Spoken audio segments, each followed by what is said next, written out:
Alrighty, now that Drag Race UK versus the World has wrapped up, we can talk about the season. Here's the thing.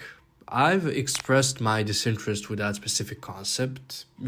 A season with international queens judged by a person who notoriously dislikes anything that's not somehow related to English-speaking regions' cultures. And it kinda showed, given that the queens from non-English franchises only got one person to represent them, while every other eligible franchise got 2 queens. Obviously, Drag Race UK got 3 queens, but one of them is Cheryl, so, 2 competitors, really. The favoritism of Baga was still present and mind-numbingly as bad as before, so I don't think I need to make a video on that subject again. You already know what's up. I'm saying this now because I know that it's a big talking point of the season, but I'll talk about it some more, not a lot, when I get to Baga in the ranking. It's a shame that this was a UK season, so the queens did not actually compete for a prize, and thus some of them, like Jujubee, just did not seem to care to compete, which I honestly totally understand. Also, I do wish there had been more queens in more episodes. Let's say another queen from Thailand and another queen from Holland would have really worked, and imagine the gag of seeing someone from Dragula or La Mas Draga or any other Drag Race inspired competition as the 12th queen representing her franchise. Basically, RuPaul, hire me. This season, I think, showed why the whole queens eliminating other queens format is faulty. We went into the finale with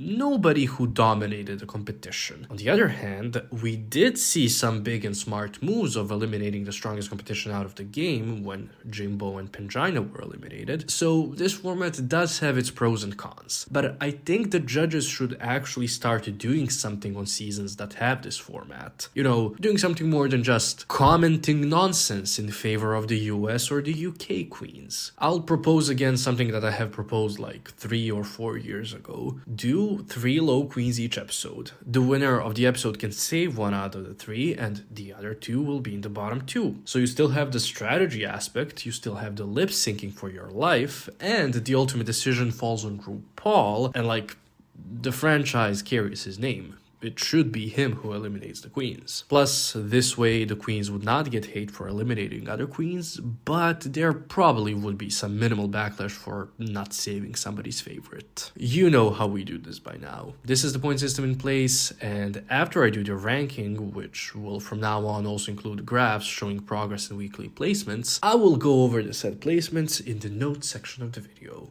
Let us begin. In the last place is, of course, the first eliminated queen of the season, Lemon. Going into UK versus the World, I didn't know anything really about Lemon. However, the little that we did see of her this episode, I absolutely loved. I kinda want to watch Drag Race Canada just for her. I'm kidding, that's literally never going to happen. Good God, could you imagine? But I did watch clips of Lemon from that season, if it means anything. I think that Lemon's critiques were complete nonsense in episode 1. Oh, we've seen that already. Okay, that does not make it any less impressive. We've also seen Jujubee and Monique sing, Blue make dirty jokes, and just queens lip syncing in general. And don't even get me started on Baga. Also, no, we didn't see this already. We saw Aja do a dead drop off of a box, and then we saw many queens jump off of the stage into a split. But nobody on Drag Race has ever jumped off a tall box into a split. Oh, you weren't giving face. Really? This coming from people who literally try not to move in their seats so that the filters on their faces don't break, so that they can keep looking young. Okay, cool. Anyways, I grew to like Lemon. In the 8th place is Cheryl Hall, with 1.5 points per episode. Listen, I've said it already, but Cheryl was the definition of a filler queen this season. Not just because of her face, but there really was no way for her to do anything good, I guess, this season. So why not just have Davina on the season instead of her? Why do you hate Cheryl? Eat my ass. Looking at Cheryl's progress this season, yeah, sadly as a competitor, there isn't much to say about Cheryl. On the left, as you can see, we have her positions, the numbers on the y-axis corresponding with the 7 possible placements, plus an extra slot for when somebody wins a maxi and a mini challenge in the same episode. On the right, you see the progress, aka the queen's PP score throughout the competition. In the 7th place, we have Jujubee with a PP score of 2.3 recurring. You guys know how much I love Jujubee, but this simply was not her season. It was clear from the get-go that she was not really there fully, and her main storyline this season really just was, when is Jujubee going to arrive to the competition? And here's the thing, I think that was the wrong question. The correct question is, when is there going to be a challenge that Jujubee can excel at? Snatch Game was a possible challenge she could have won, but remember, she never actually won Snatch Game. Her best performance in that challenge was on All Stars, and honestly, her performance was the most memorable there. Who won the Snatch Game and that whole season? No idea, I can't remember. Always love seeing Jujubee on my screen, but just in general, this was not the best showing for her drag. Looking at Juju's charts, well, yeah. I find it funny that her peak PP score-wise was in her first episode, and then it just went downhill and stayed between the 2 and 3 PP score. In the 6th place, we have Jacké with a 2.6 PP score. Now, if we had gone by the scores given when allowing the if you're not in the top, you're in the bottom twist in episode 4, Janey, Juju, and Mo would have had the same score. Obviously after episode 5, with Juju being the worst of the 3 because of her 1 mini challenge win. However, we're not dumb, so we ignore that twist for episode 4, and thus Janey is in the 6th spot. So I was pleasantly surprised by her. Not necessarily by her drag, I mean, she's polished, but I was more impressed by her as a person. She's so well-spoken, she's so smart, she understands that this is just a competition and a TV show, and that it's not personal. She knows her strengths and her weaknesses. It's basically a breath of fresh air to watch someone who clearly knows themselves on Drag Race. However, the perm. Burn it, bestie. Looking at Janey's progress, it's pretty interesting. She grows for the first 2 episodes, hits her peak in the 3rd episode, and then has a steady decline in the last 2 episodes. It's kind of satisfying to see it like this. Wouldn't you agree? In the 5th place, we have, thank God, Baga Chipz with a PP score of 2.6 recurring. You know, I don't want to be mean, but what? Baga came into the season with slightly better fashion, slightly a better grasp of comedy, as in she wouldn't say much better every time, she would just say it sometimes. Her Snatch Game performance was in the same realm of Alyssa Edwards' Joan Crawford, but she was at least smart and had the luck of Misery's main character being called Paul, and Ru, who hosted Snatch Game, also being one of the Paul brothers, so like, it was better than Alyssa's Joan Crawford. Sure. Anyways, I didn't really enjoy Baga this season. She acted like Pangina murdered Jimbo, as if Baga wouldn't see Jimbo literally in less than a week when they finished filming the season. What are we actually talking about? Big yikes. Huge. Looking at Baga's charts, it's very noticeable that she was on a constant decline when it comes to her track record, which is important to remember once we look at Blue's charts later. In the 4th place, we have the legend, Jimbo. Holy fuck did I enjoy watching Jimbo. Now, I love that Jimbo is fully a character, and whenever the cameras are on, the character is there. It's so interesting to me, because I prefer the queens that separate their drag character to their, actual self, but Jimbo takes it to a whole another level, and I love it. Jimbo's performance in episode 1's Maxi Challenge is 100% without a doubt my favorite performance for that format, and it's maybe one of my favorite things I've ever seen on the show. It's so clever, it's so referential, I mean, hello, it has to be a reference to Art the Clown, no? It's bizarre, but it makes sense. It's unique, it's funny, it's physical comedy without just throwing yourself all over the place. The only verbal cue we get is the word talent written on the little suitcase thing, and then everything else is just like post-verbal. I can't tell you how much I actually love it. Looking at Jimbo's progress, well, it's a shame that it had to end so soon, but a steady PP score of 5 and then the ultimate PP score of 3.3 recurring to finish it off is still very impressive. In the 3rd place, we have Mo Hart, who looked really cute in her yellow look in this finale, with a PP score of 3.5. So if you followed me from the beginning of the channel, you probably know that I was not a fan of Mo in season 10. For that season, she needed an off button and a tranquilizer. On All Stars 4, I loved her. She stopped being chaotic and was simply energetic. Not to mention that she was a great competitor that should have won that season with Trinity, Mo Hart, the robbed goddess of All Stars 4. But then, on this season, good God, tell me that you're poisoned by the US patriotism without telling me you're poisoned by it. Like, I get it. The point of the season is to kinda sorta fight for your own country's franchise. But Mo took it too seriously. Like, her read against the non-English speaking foreign country queens was that they are basically nothing because they haven't made it in the States. US patriotism is nonsense, and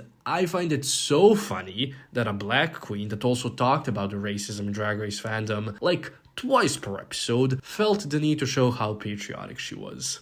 What does she think US patriotism represents? Or where it stems from? Looking at most charts, it's pretty satisfactory to see just how parallel they are in a way. In the first half of the season, she was just kind of there, and then in the second half of the season, she had a much steadier rise to the top. In the second place, we have the winner of this season, Blue Hydrangea. To be honest, I'm not surprised that she won. She was the best choice out of the top 4, and we knew that a UK queen would win. So I'm glad that it wasn't Baga, but no, really, I am glad that Blue won. Going into this season, I think I was the most excited to see Blue on the show, because on season 1 of Drag Race UK, she was very likable, and she had some great ideas style-wise, but she may not have had the funds to fully realize them. This time, oh bitch. Blue definitely won the runway this season. Almost all of her looks were stellar. I mean, not that she had much competition, but you know. Plus, her winning Snatch game was so good. She made a smart choice with her character, she also played 2 characters, she balanced quoting the set character and doing improv, so it was really funny overall. This season was a pretty good showing for Blue overall. Looking at her charts, we can see that her only sort of downfall was in the 5th episode, where she was in that bottom 3. However, I think we can all kind of agree that, well, hopefully we can all agree, that she was the best out of that bottom 3 in the episode 5 challenge. Well, Janey was better than her on the runway, but overall I think Blue was better there. So basically her progress was just like constant going up to the top. And in the first place, to the surprise of literally nobody, is Pangina Heels. So here's the thing, we all have opinions, and we are all allowed to express them. However, negative comments about Pangina are getting deleted immediately because, and I will say this, you're either jealous of her or you're simply racist. Here's why. Pangina can do literally everything. Her Mariah Carey, like her lowest point in the competition, was still pretty okay. That would have been a high Snatch game on like season 3 or season 11 of Drag Race, all things considered. And Pangina has said that most of the characters that she wanted to do were not allowed because of copyright issues. So Mariah Carey was like her 75th choice. I mean, not literally, but you know what I mean. Plus, she was impersonating somebody in a foreign language, which is an added challenge that none of the other girls, except for Janey, had to go through. Next, Pangina was good TV, she eliminated people strategically, and in general was fun to watch. So basically, she gave you everything that you asked for and want from a contestant on Drag Race, being a versatile and good competitor, being unique, being strategic, and making good TV moments. And you hate her. Listen, I would go as far as saying, and you dislike her? Ask yourself why. Looking at her progress, she went up, down, up, down. Obviously, when you're on the top, it's obvious that the only way to go is down, so her losing in a Manila-esque fashion is pretty understandable. I think we all know who the biggest winner and the biggest loser of the season are. The biggest winner of the season, aka the queen that placed the most above her actual placement regarding her track record placement, is Pangina, placing 5 spots above her original placement. The biggest loser of the season is, sadly, Jujubee, who placed 3 placements below her original placement.